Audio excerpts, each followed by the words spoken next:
The maximum allowable working pressure for a vessel is the maximum pressure permissible at the top of the vessel in its normal operating position at the designated coincident temperature specified for that pressure.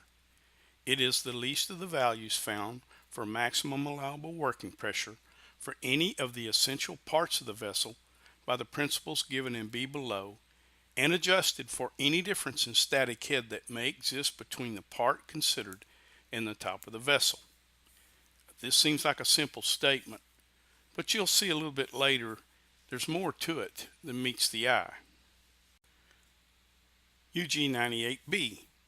The maximum allowable working pressure for a vessel part is the maximum internal or external pressure, including the static head thereon, as determined by the rules and formulas in this division, together with the effect of any combination of loadings listed in UG22, which is likely to occur, or the designated coincident temperature, excluding any metal thickness specified as corrosion allowance.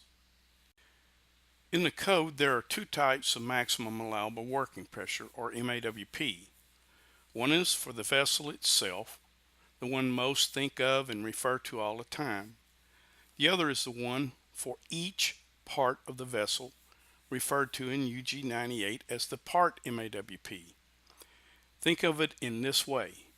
A vessel has shell, heads, chambers, etc., and pressure allowed or thickness required calculations must be performed for each one to determine the MAWP of the vessel. When doing these calculations, you cannot take credit for any extra thickness designed into the vessel as a corrosion allowance. The weakest of the vessel parts, considering other loadings such as static head of contents, weight of insulation, wind, etc., will determine MAWP of the entire vessel. It is the weakest link in the chain that determines MAWP.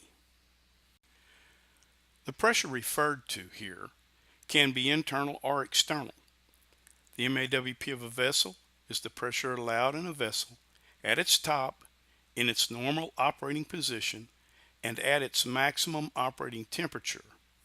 The MAWP can be determined from more than one designated operating temperature, using for each temperature the applicable allowable stress value.